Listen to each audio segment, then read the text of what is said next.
Hello, we're going to be in Genesis 6 and 7 today, which deal with the flood account. There are some very controversial points here in the history of interpretation because the text is somewhat ambiguous on some things we're really curious about. The first one begins quite early on the sons of God and the daughters of men.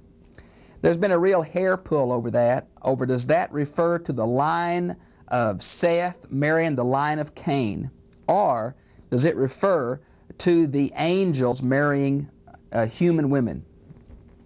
I want to take a brief time at the beginning of this show to kind of go through why commentators, godly commentators on both sides, have disagreed on this. First of all, let's look at the reason why it might be the line of Seth marrying the line of Cain. The larger context of chapters 4 and 5 talk about the development of two different kinds of people. Obviously, chapter 4 is the fallen line of Cain, and chapter 5 is the more godly line of Seth. And so it seems to fit that we're talking about the mixing of these two that had been so distinct in 4 and 5, and I can certainly understand that. Others have asserted, though, that what we have is a supernatural element coming in, that we're showing another kind of evil. We've seen how men have intensified in evil. Now we're going to see another supernatural kind of evil, not temptation, but the mixing of races. Now that seems to be true because of the giants came out of this relationship, because of some of the peculiarities in the syntax of verses 1 through 4. It has been a traditional interpretation, though even with the rabbis have been two different groups. One saw it angels, one saw it the line of Seth being corrupted. I must admit, I tend to think we're talking about angels for these reasons. It's an ancient tradition. It seems to be alluded to in Jude chapter 6, picked up on in 2 Peter 2, 4 through 6. The early church was influenced greatly by a little book called Enoch. And Enoch says that the reason the flood came is because God wanted to wipe out this mixed race of human and angels. And so I really think that seems to fit the New Testament evidence better.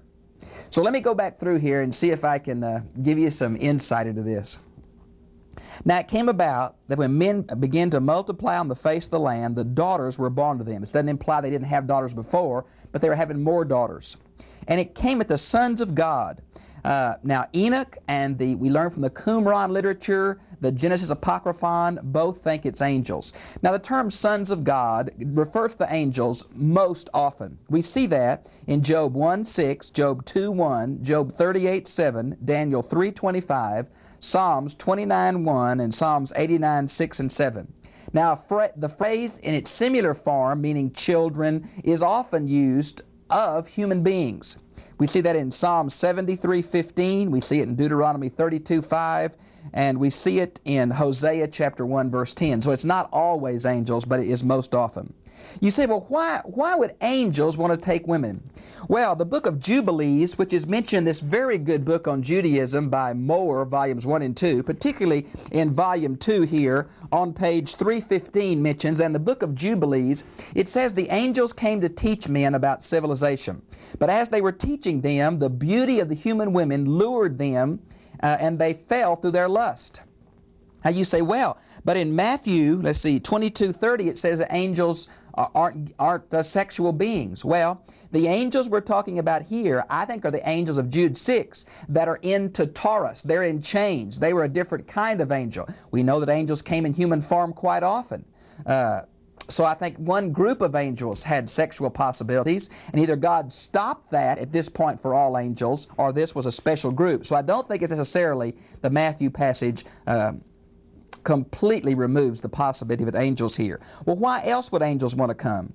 Well, those books like Unger's Demons in the World Today, or Montgomery's Principalities and Powers, Jack Taylor Dealing with the Devil, books on the occult like that say that they came to teach man occultic knowledge, that was part of the knowledge of good and evil that man had, and they came to develop it so that humans and angels could oppose God and try to manipulate creation toward their will.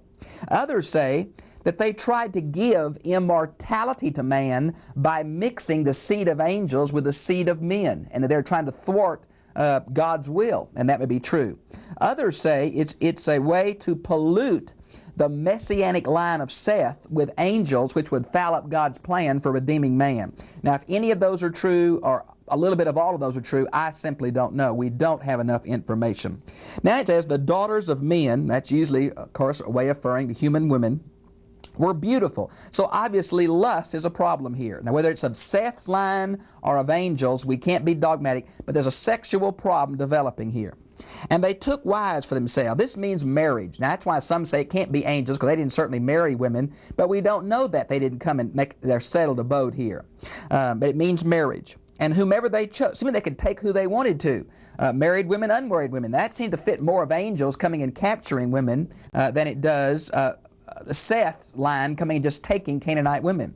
Now, I really believe there is probably an ancient origin to most of the myths that we have. I'm not saying this is myth. I'm saying like the Roman and Greek pantheons where gods marry women. I really think there's something here, the fact there was an ancient core of truth that has been perverted in most of the human traditions except the Bible. Now, the two books, the Babylonian Genesis and the Gilgamesh epic, tell us about the ancient Sumerian, Babylonian, Assyrian creation account. And it is very similar to the creation account in the Bible, including a universal flood. So therefore, I really think that what we have is a truth, a part of a truth, captured in some of these cultural myths that go back to what really happened that's recorded in the Bible. You can buy that or not. I don't know if you will or not.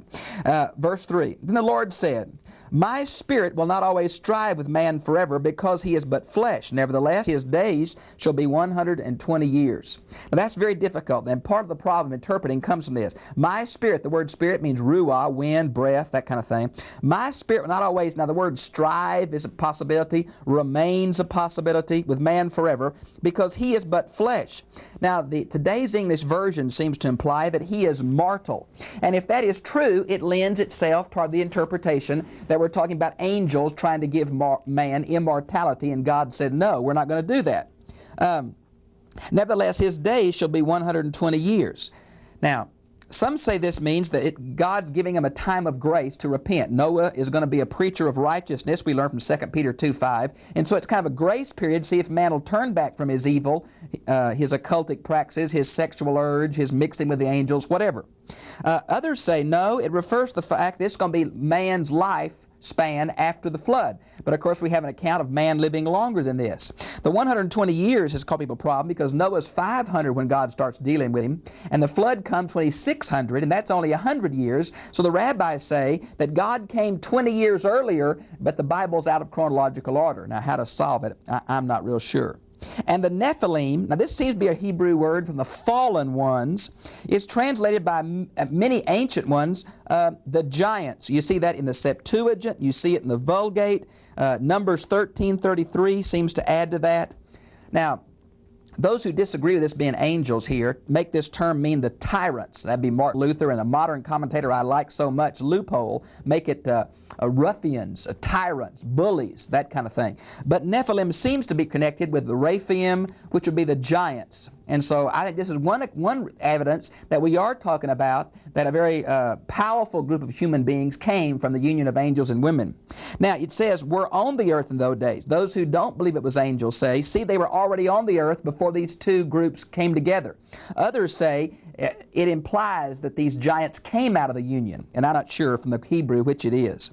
So also afterward, when the sons of God came to the daughters of men, and they bore children to them, and they were mighty men of old, men of renown. Now some say the mighty is the idea of semi-supernatural, very powerful, very evil, and that these are the ones that tore up the earth. Now, the book of Enoch that I showed you really seems to give that interpretation. Enoch even says that God brought the flood not only because of the evil of man, but because the mixing of the angelic order and the human order really fouled things up. We get that from Enoch chapter 7, chapter 15, and chapter 86, and you might want to look that up and see what you believe about that. Verses 5 and verse 11 and 12 and one phrase in verse 13 really talks about the depth of the corruption that had occurred in the human race. God, it's so different from 131 where God said everything was good. Now, in essence, he's saying everything is totally bad. Mankind has totally polluted himself. The wickedness of man was great on the earth, and every intent of the thoughts of his heart was on evil continually. You might want to see chapter 8, verse 21, where the same phrase is used in Psalms 14:3. And the Lord was sorry that he had made man on the earth, and he grieved him in his heart. The word means grieved into his heart. Really a strong word. The word sorry means to heave a sigh. It's almost the word repented. Now here, of course, it's anthropomorphic. We're talking about God as if he had human emotions. The idea that God repented or sorrowed that he had done something is quite common in the Bible. Exodus 32:14, Jeremiah 18:7 and 8, Jeremiah 26:13, 19, Jonah 3:10, 1 Samuel 15:11. Now it's denied that God repents in Numbers 23:19 and 1 Samuel 15:29. So it's not the guy that God is capricious, but it's putting human emotions on God that he's sorry man was going this way, man was doing this thing, and God was going to have to alter what he wanted to do because of the evil of man. That seems to be the backup here. Notice it says in verse 7 he's going to blot out man. This is to wash away. It's kind of a pun on the idea of a flood. I was sorry that I made them. The idea of all creation fell here. The animals were affected. I don't know if bestiality was involved here, but it's quite probable because of the sexual overtones here.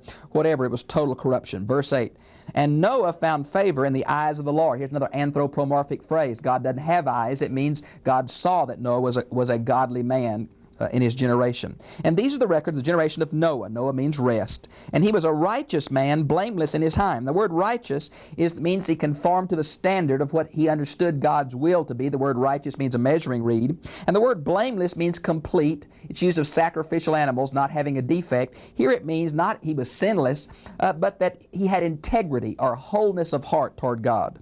And he walked with God. Now this is an emphasis here because with God is first in the sentence. It's a stronger form than even Enoch back in chapter 5 verses 21 through 24. And Noah became the father of 3 sons, Shem, Ham, and Japheth, same as chapter 5 verse 32. Now verse 11 and 12 are the same intensity of the corruption of mankind. Then God said to Noah, the end of all flesh has come before me. It's come into my mind what I'm going to do. I'm going to destroy mankind along with the animals, not the fish, but the animals that breathe. And the earth was filled with violence. Some say because of these mighty half-giants. Others say because of the lust of men and killing each other, farming, robbing. I'm not sure what it means. We can't be certain. Make for yourself an ark. This seems to be an Egyptian loan word. It means coffin or chest or box. It wasn't a ship because it wasn't navigable. It meant just to float. You can see the same word in Exodus 2, 3, and 4 about the basket that the child Moses was put in.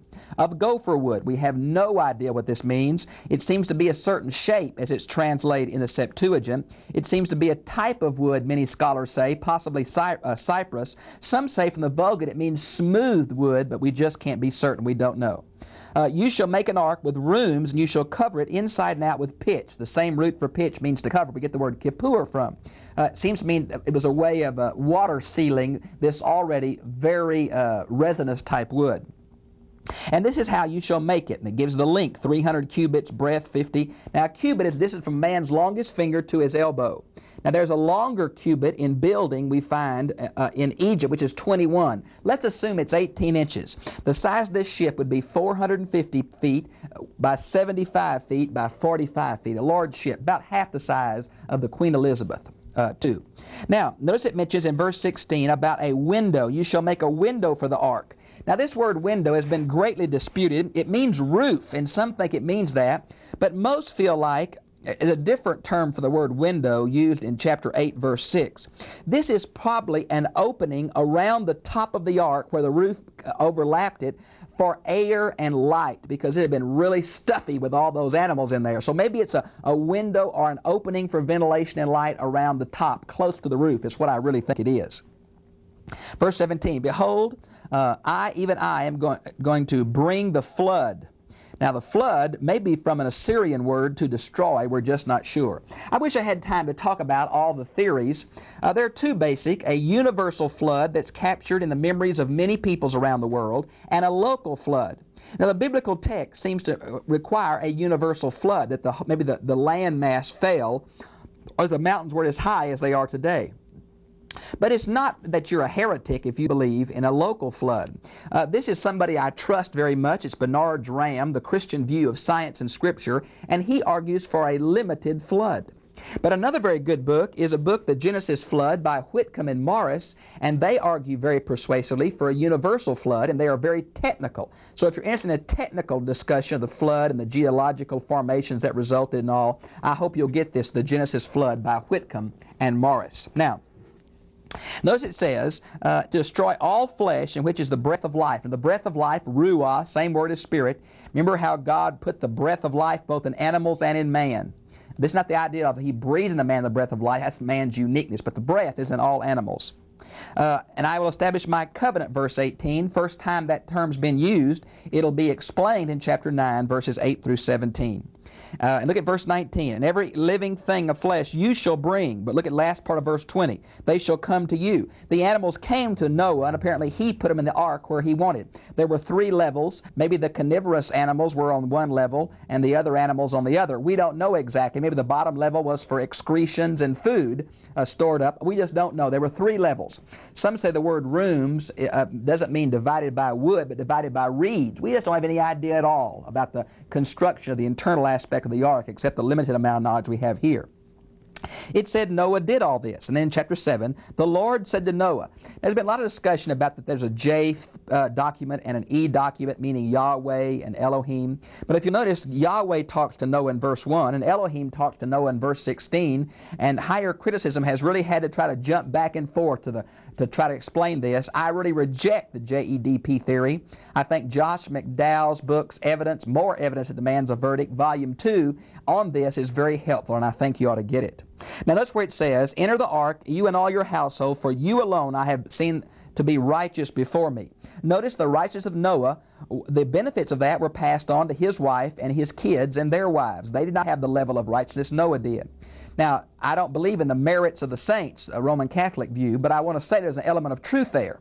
For even in the New Testament we see that if a believer is married to an unbeliever, that the believing spouse somehow sanctifies the kids, meaning that their relationship with God is somehow passed on to the children in the sense of their lifestyle, their instructions, their godliness. And that's true here. It's a sense of corporality, where one man's, remember, it's the idea of sin affects the whole group and righteousness can affect a group, and that's the idea that's here.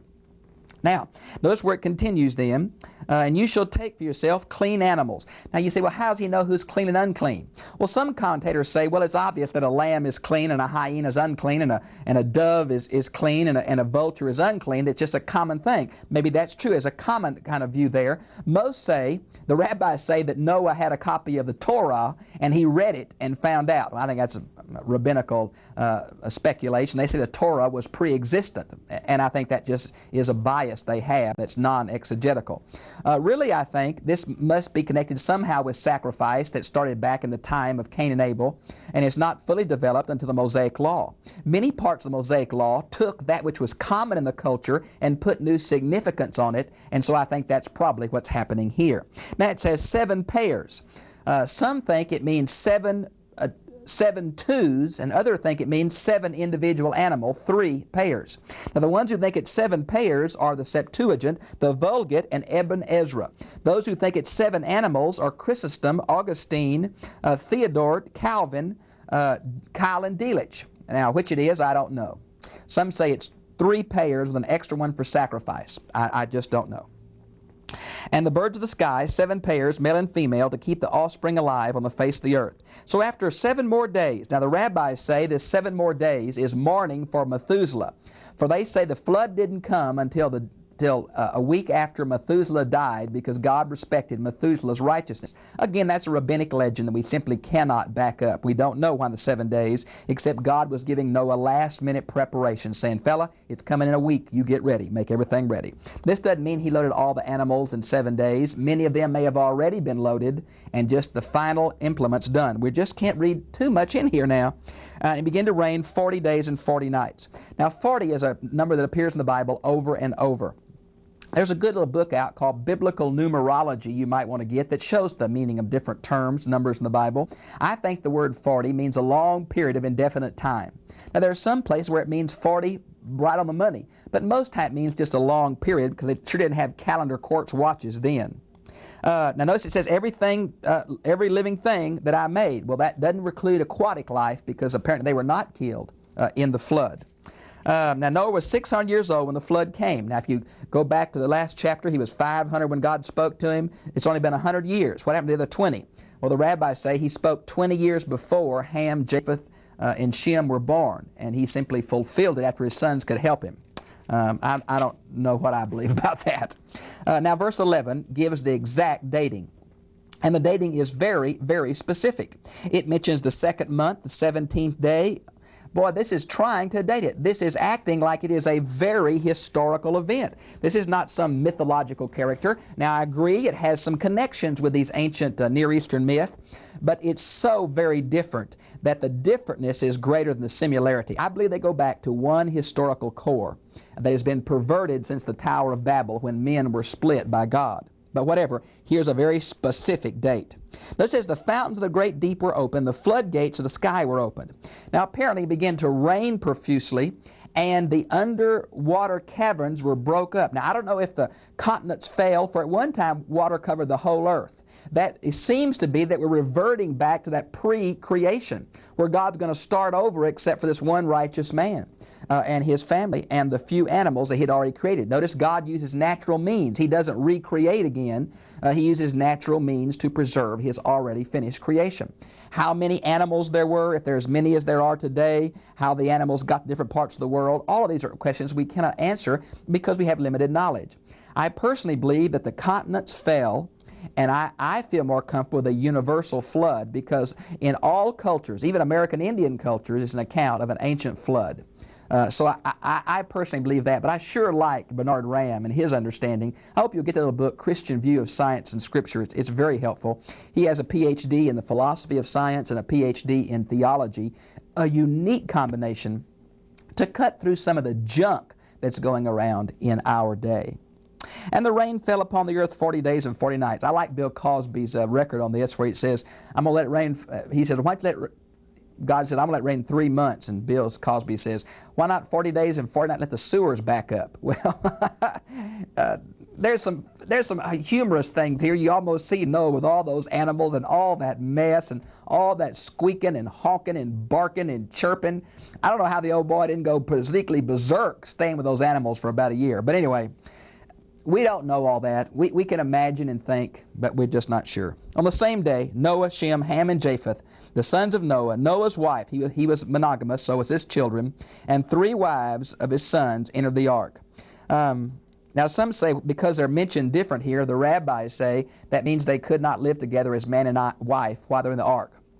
Men lived over here, women over here. But again, that's that rabbinical bias against sex, which I think is totally inappropriate and certainly not biblical. There was a sexual corruption here, but the Bible never makes sex negative. Okay? Let's see. Let me go down to verse 16. The Lord, notice the covenant term, Yahweh, closed the door. I think it's significant that God did that. Apparently they put pitch in it, so on the inside, and God closed it. It was very, very heavy. It was a way of showing his grace and love. It was also a way, the rabbis say, that God closed the door to keep the other folks out who wanted in once it started raining. The rabbis even say he put lions and bears around the ark so their beating on it wouldn't break the ship. Well, I think, again, that's just wild speculation. I'm sure Noah, being a godly man, would have tried to save the people if he could have. And obviously they were banging on the outside of the boat, screaming. And Noah couldn't get to them, and God had finally come in judgment. He gave them time to respond. They did not. Noah apparently preached those 120 years, 2 Peter 2:5. Nothing happened. It talked about the water. The Hebrew terms here are very strong. I'm sure that much of the geological formations we see can be explained by a universal flood. And I think you ought to see Whitcomb and Morris. They don't have the biases of geologists. They come from a different area, scientific area, but a different area, and they're able to bring some insight, I think, because they're not captured by the modern theories. That's a very good book. I hope you'll get it on this area. So the rest of the chapter just goes on to talk about that God did that and how many cubits it rifted above the mountains. blot out every living thing upon the face of the ground, animals, creeping things. Noah was left in the ark. Now, we can't spiritualize the ark too much and say it's a type of the church, and I think that's reading way too much here. It may be an analogy, but it's certainly not meant to be taught. Here is a righteous man in the midst of a polluted moral culture. Whether it's polluted by angels, which I personally think, based on New Testament exegesis, I have a tape called Angels Marrying Women that's based basically on 2 Peter and Jude. If you want to send for that, you can hear my full discussion and theology of that. Whether it's angels messing up the human race, or whether it's the evilness of man in the line of Cain, perverting the line of Seth, mankind has become corrupted. But we see the love of God still, the grace of God that's willing to work with man in the fact that He's going to deal with Noah. I believe in the unity of the human race, not only in a literal ancestor, Adam and Eve, but also through Noah. And so I believe that the different colors are simply brothers and sisters. I think that's a theological statement, a biblical statement, and we need to hear that, because I think in the chapters to come we're going to be dealing with how all the different races came out of these three sons and out of the dispersion of the Tower of Babel in chapter 10. Please look at these books that I've mentioned to you, the book of Enoch, the Genesis creation account, the Gilgamesh epic, Science and the Scriptures by Bernard Ram, and the Genesis Flood by Whitcomb and Morris. These will be very helpful as you struggle through this. There are a million interpretations. Even men that you normally trust really get pretty wild on this. Take what it says, don't read too much in it, and be careful not to leave out the significant points, but be very careful not to read your bias, your denomination, your systematic theology back into these very brief ancient accounts. Genesis is moving very rapidly through to get to Abraham. It's hitting some high points. They're true. They're not exhaustive. And so don't get all caught up in these early accounts. But without them, we wouldn't understand how God's dealing with us today. I've enjoyed being with you, and I'll see you again, same time, same place, next week. God bless you.